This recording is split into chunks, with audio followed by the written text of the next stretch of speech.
So in today's video, I'm going to discuss should you become an IAS officer?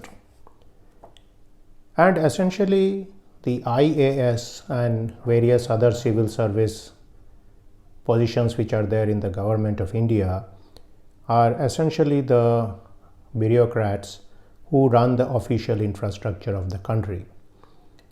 So this is certainly a very important job and a very important position.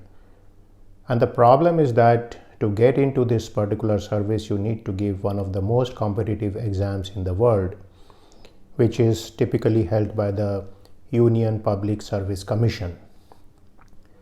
Now, this exam has several components, the prelims, the main, and interviews, and so on. And I'm not going to go into these details because there is a plethora of literature and videos out there on the details. Essentially, you need to be a graduate to give this examination, and as I mentioned before, it's a very competitive examination with less than 1,000 people being selected for the entire services at this stage. Once you have successfully qualified for this examination, you go to a particular institute. So this is the LBSNAA, and this is essentially an academy of administration. And here you study public policy and public administration. And finally, at the end of this process, you also get an MA in public management from the JNU, Jawaharlal Nehru University. So let us look at the usefulness of this exam as a career path. So in the days when I was a BTech student, since those days there were some people who were greatly interested in the IAS examination and the civil service as a career path. And essentially these were people who came from the heartland of India, and these people wanted a government job. And I think it was one of their dreams that they will be somewhere in the administrative structure and they will have job security as well as power, and to some extent they will be able to contribute to the development of the society and the public administration. Now, if you look at it from the perspective of a student, this is a very competitive examination. So one of the things I would suggest is that you do not keep all your eggs in this examination basket. In fact, you have already become a graduate, you can obtain some job, and then you can pursue this examination as a part-time activity which you do during your nights and weekends, and then give this examination. Because it is very often the case that few people clear this exam in the first shot. Many people take 2, 3, 4 or even 5 years to clear this examination. And therefore you do not want to spend all these years in just preparing for this exam. Now there are some people who do it, and I would encourage all these people to take some job while they are doing it. Maybe they can even become a school teacher, or they can do some work in an NGO or something like that.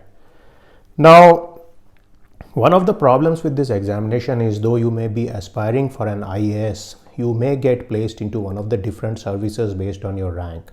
And these are a plethora of services such as the IPS, IFS, and so on. Now, you need to be very sure if you are comfortable if you get these particular different services, because each of these services is very different. It's very different if you are a government bureaucrat and you are a police person, or you are placed in the foreign ministry somewhere outside in the different countries in the world.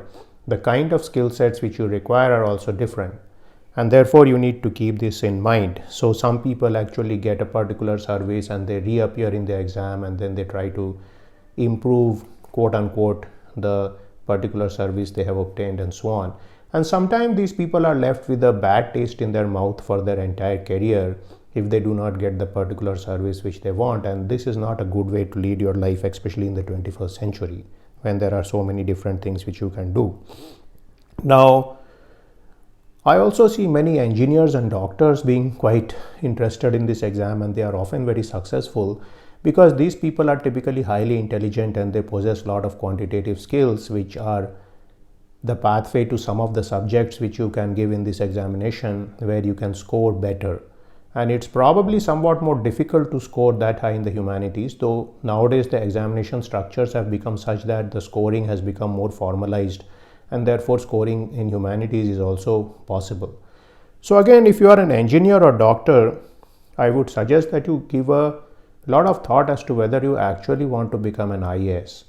And I would say this should only happen in the case that you really want to do some kind of public service or social service in your life, or there are various ways an engineer and doctor can contribute directly to the society. For example, doctors are needed at all places and in the system, and engineers can not only contribute in building infrastructure, but they can also contribute in starting companies, in doing all kind of startups and so on. So these particular skills should not be lost, though it is possibly true that some people from the medical and the engineering backgrounds are good to have in the IAS and the different civil services, because these people essentially bring problem solving skills to this particular domain, which is very important. Especially as far as engineers are concerned, they are some of the best problem solvers out there, and therefore they are very suited to any task which requires problem solving, which is one of the main goals when you are doing this kind of public administration. Now, who is the IAS best suited for? I would say that it is best suited for people who are living in small towns, who have limited means, to study, who have various family responsibilities and so on. Also, this is a great path for people who have done degrees in the arts, humanities and social sciences.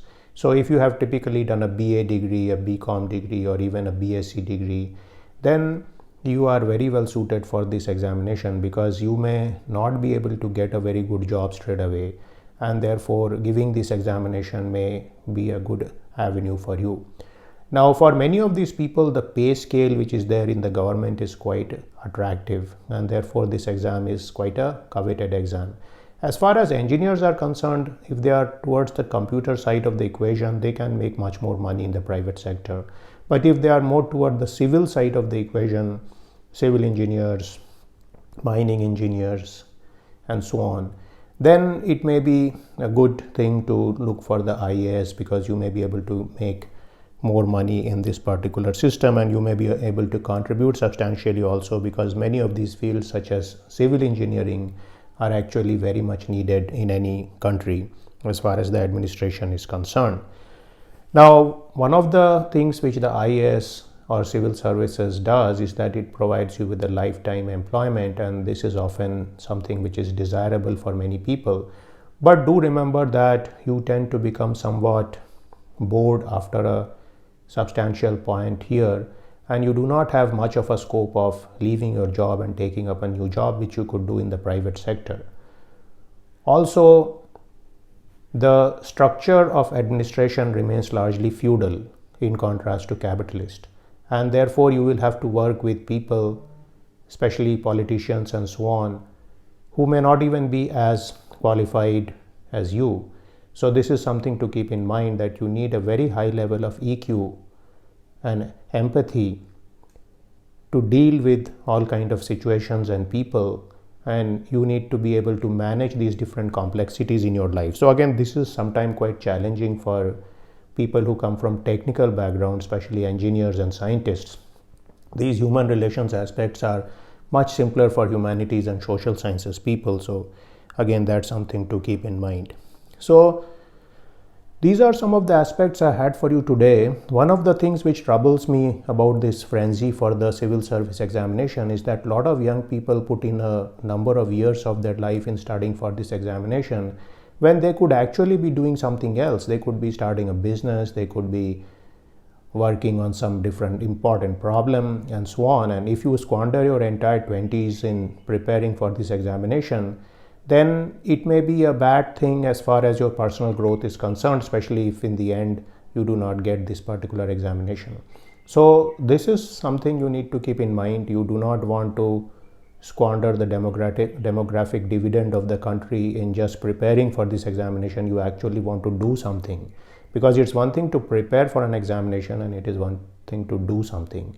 So nowadays it's very possible for most people to actually think of some kind of startup, or working in small companies, or exploring different options, or even going to foreign countries and exploring options there. So you need to keep these things in mind and pursue this civil service goal as a secondary goal in most cases, that in case you get it, you can take it, because remember, the probability of getting it is very small and it keeps getting smaller every year. So I hope you benefit from this video, and stay tuned to my channel for more videos on such topics. Thank you very much.